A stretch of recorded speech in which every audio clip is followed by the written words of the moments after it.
Okay, so this is going to talk about the essay question on the rise of Russia and how Peter the Great and Catherine the Great expanded their power to the point where they had a lot of influence and made Russia a stronger, larger, more powerful country.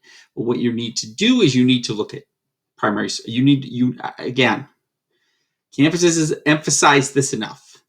You're going to need to incorporate the primary source documents and the map into your explanation. This is where people did not do well before, incorporating the primary source document and the map into your explanation. I'm going to hide my fat head. Remember, we did this one. Remember, the key was Peter's travels into Russia, his gain of a warm water port. Remember, we got all that. So those are the things his travels into Western Europe. Remember, that has something to do with westernizing in Europe. Okay. And then Rousseau had to invade a map. All right. That's all that is. And then talking about, we did this if we did the practice question in class, Western dress shall be worn by all the boyars, members of our councils and our court, gentry, secretaries. I'm not going to read this all. The upper dress shall be a French cut. They shall wear German saddles, like was the women folk of all ranks, including the priests, deacons, and church attendees. The wives of the dragoon soldiers shall wear Western dress. From now on, all the above aforementioned is to wear Western dress is now no one of the above aforementioned is to wear Western dress or Circassian coats, sheepskin, or Russian peasant coats. So in other words, they are replacing the Russian way of dressing for the European way of dressing. That's what Peter did. Okay, that's what Peter did. And then you've got the possession of the Russian Empire. This is from Catherine the Great. Now, we haven't discussed Catherine the Great extensively. She came a little after Peter the Great. But she was responsible for one of those enlightened despots. So this was after the Enlightenment, where she realized that she was going to maintain absolute power, but have to follow the ways of the Enlightenment. So the extent, this is another one, the possession of the Russian Empire extended upon the territorial globe to 32 degrees of latitude, 165 of longitude. So that where they go, the sovereign is absolute. Okay, here we go. The sovereign is absolute. There's no other authority by which centers in a single person and connected vigor. And this is from the documents of Catherine the Great. The extent of the dominion requires an absolute power to be vested in the person who rules over it. Okay, an absolute power to be vested in the person who rules over it, right? This is important. Might make ample, it is expedient, so be it, that the quick dispatch of affairs sent from distant parts might be make ample for the delay of the occasional great distance of the places. Every form of government whatsoever would not only have been prejudicial Russia, but would have proved its entire ruin. Another reason is the better is subject to laws under one master than to be subservient to many. In other words, it is more efficient. Okay, in other words, it is more efficient this way. Okay.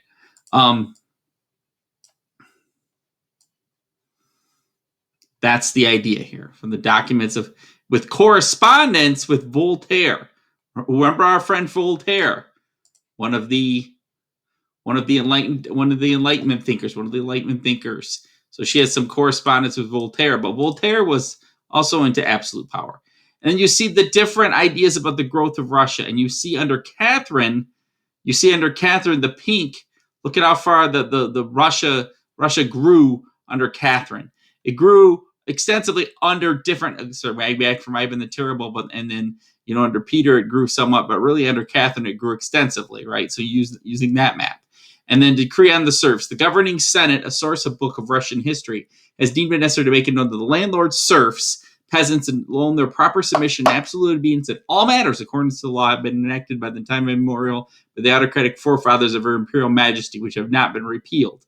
So in other words, this is, and if you don't do this, if you disobey your ruler, you could be punished.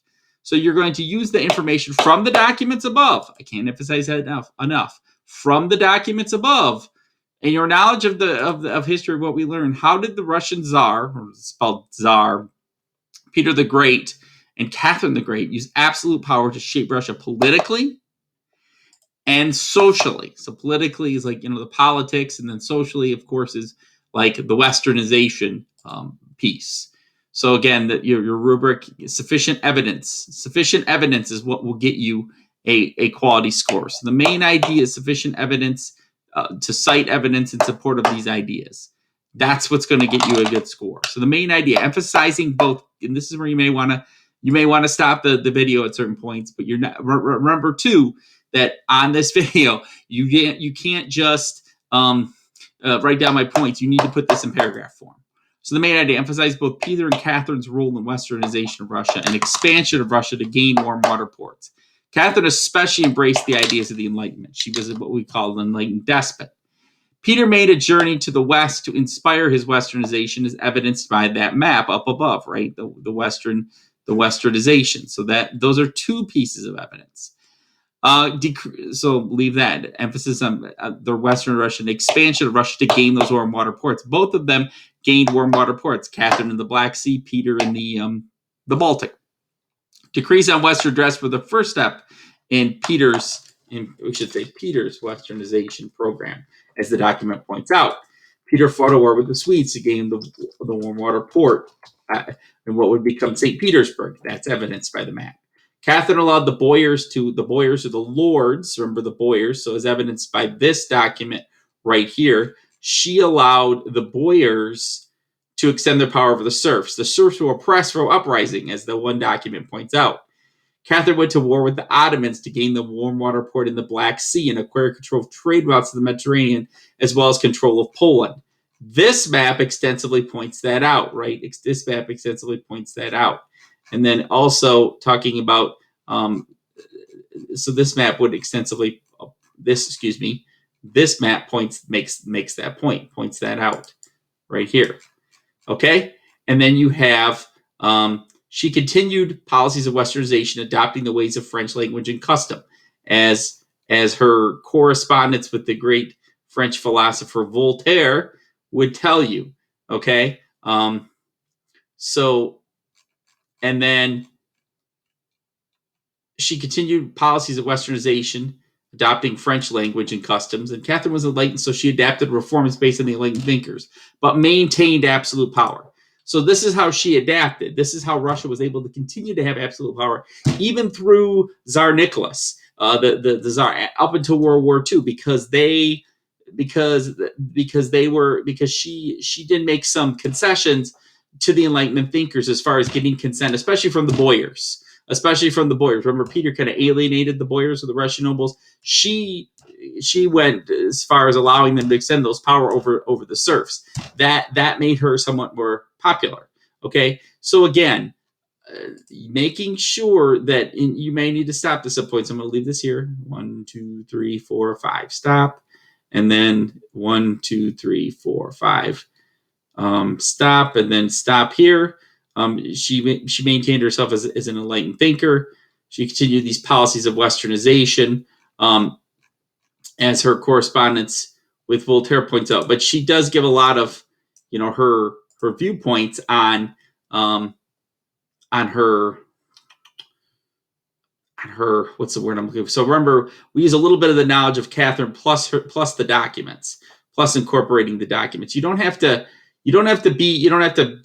cite and quote every single thing from the documents, but you do need to make reference to the documents. That's the most important thing. Okay.